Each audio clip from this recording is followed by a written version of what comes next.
Well, first of all, before I start, I would like to thank everyone to come here and stay with us, and I would really like to thank for the honor and confidence that is given to me. So, sorry, I just go back. So I was asked, I was thinking how we should close the seminar, in which way we should what we should be talking. It has been a long day, actually 4 hours, but with so many presentations.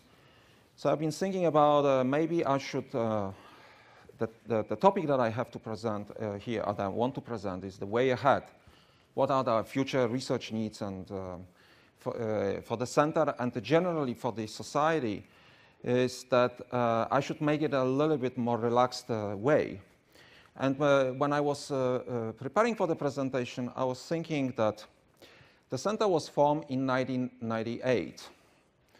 Consider it's only 19 years. When the center was formed, I just happened to meet my wife, and my children were not born, you know, and there was many things that were completely different. So I will start maybe the journey in the future, but starting the journey in the past. How was it only 19 years ago? So this is the objective of the center when it was formed. At that time, the center, the objective was to generate new knowledge for the development of systematic tools that can be used by consulting engineers and architects for the optimized design of buildings as regards indoor environment and energy and moisture performance. That was the overall objective, and I believe that we lived up to that task. But at the same time, we have to remember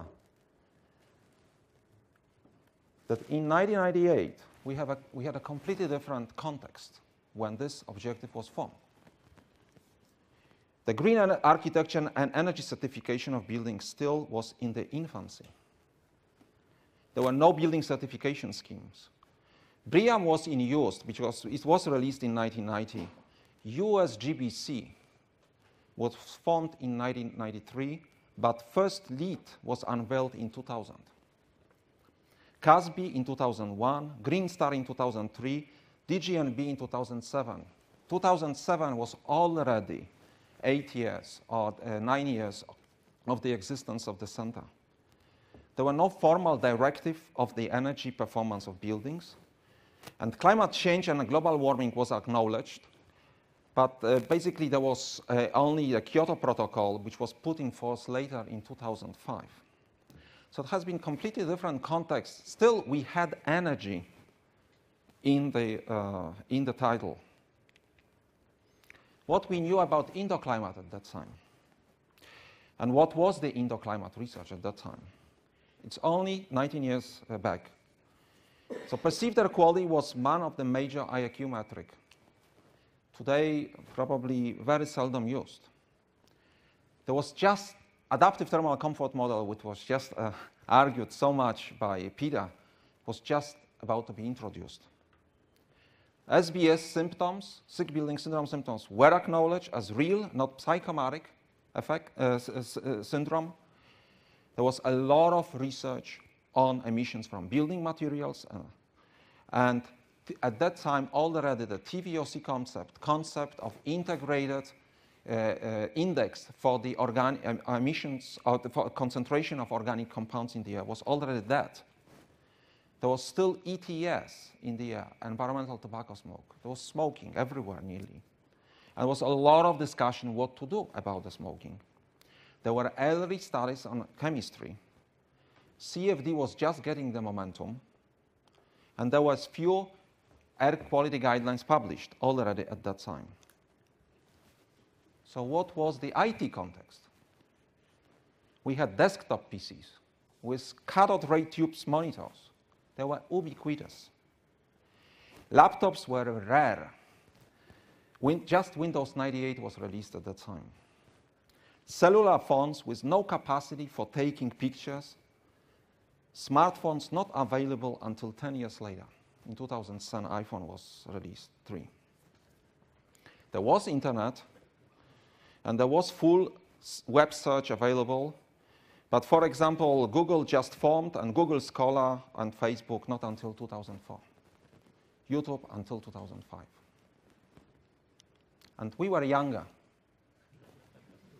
Well, we were what's called non-green hair we had. You can recognize, and I'll leave it here. We were much younger than we are today, but doesn't mean that we have not full of good ideas. So what happened since 1998? Well, CO2 increased by 40 ppm. When I came here in 1993, we were measuring 360, 370 ppm. The recent CO2 now page says 407. It's nearly 410. The Earth temperature increased by more than 0.5 degrees. The energy became a major research agenda. The use of energy nearly doubled during this time. The building certification schemes are flourishing now. There's more than 30 different types of building certification schemes. IAQ has still a very little element of that. The recent birth of building standard is actually looking more into the indoor environmental quality and indoor air quality. There is a completely new way of how we design offices and how we use. This, of course, goes back to back and together, hand in hand, because of the energy issue of reducing energy, but also the way how we work today. Today we work differently, so there is a different way how we design our offices. These are active office design. It's office made like a home, where you can rest, you can, do some fitness, you can eat, and you do some work as well. Well, IT is ubiquitous. We are online all the time.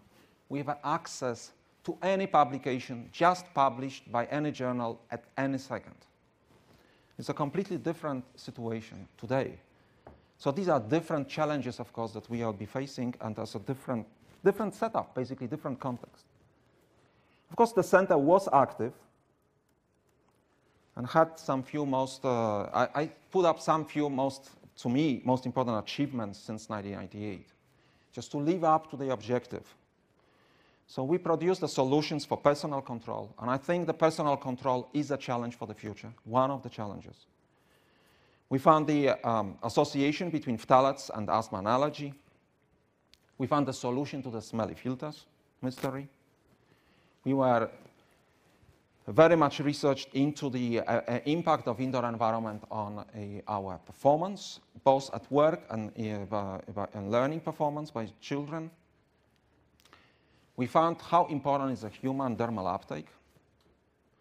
We made a lot of input to numerous standards and guidelines, and more than 400 peer review publications were published during the time of the 19 years. So what are the, like this, okay. So what are the other changes? What is the research context of today, 2017?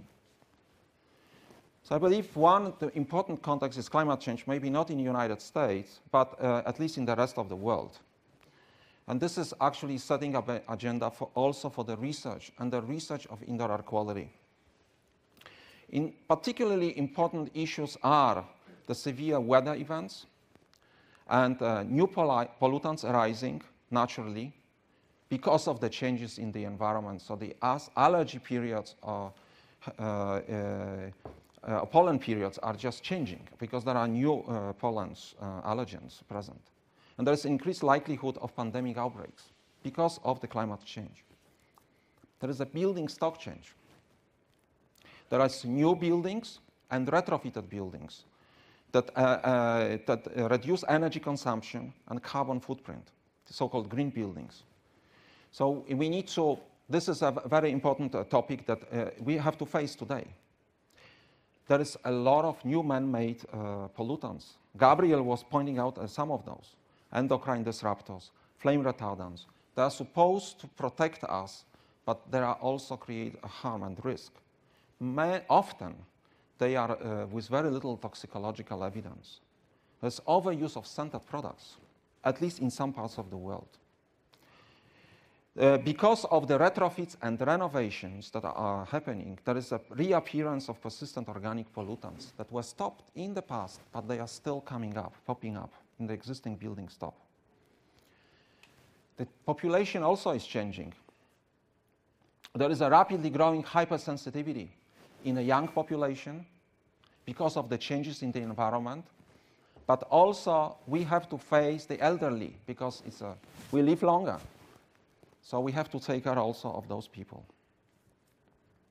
And I still believe that the standards as they are and the codes as they are not following those trends. These are very, very quick changes in 19 years.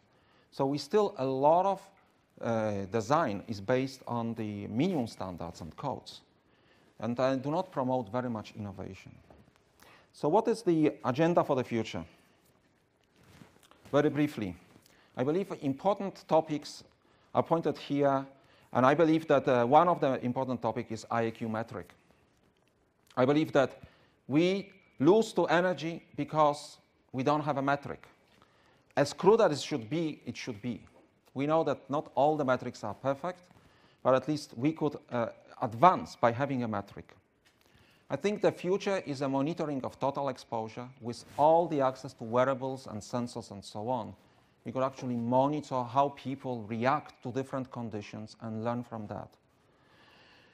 I believe that personal, human-centric research solutions are the future. We all wear smartphones, and they are personalized. We have a personalized clothing, but we don't have very much personalized indoor environment. And I believe that this is the future of our research, where we should put a lot of emphasis. Also, we can adapt to the range of conditions as much as you say. And I believe that those boundaries of adaptation, how much we can take, are not properly studied. Interactions, because still we work in the separately air quality, thermal environment, noise, light. So interaction between the conditions are also important for the future. And advancing different technologies. One important technology is, for example, advancing the technology for the environment where we spend 30% of our life. It's the bedrooms. And finally, we believe that also through the center we can do better education. So this is something what our head of department was mentioning. So just to close, so what is of the future of the center? I have 3 quotes. The first quote is, "Concern for man and his fate must always form the chief interest of all technical endeavors." So we will still, I believe, we should stay and focus on human. So the human is important. So everything what we do, it should be related to human. The best way to predict the future is to create it. Instead of checking or trying to verify whether certain solutions are correct, it's better to form them on our own. So perhaps this is one of the challenges for the future. And the last one is, alone we are strong, but together we are stronger. So to form the alliances and collaborate with strong groups to even better advance the science. So you can learn more of it and the future for the center from the web page of the center, which is under now reconstruction, and this is just the view of the homepage. So this is closing my presentation, short presentation. Thank you very much for the attention.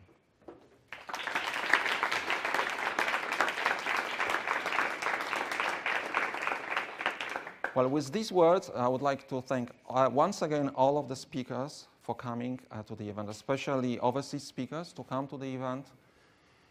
I would like to thank all the participants, also online participants, because we are streaming through, and there is probably about 16, 20 people watching us still, or maybe less, but at least in the beginning there were so many.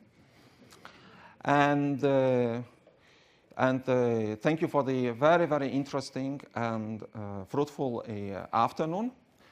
And to close nicely, we would like to invite everyone to the little of food reception with a little bit of food, a little bit of drink, and which is on the ground floor in that building. So thank you very much once again for joining the seminar.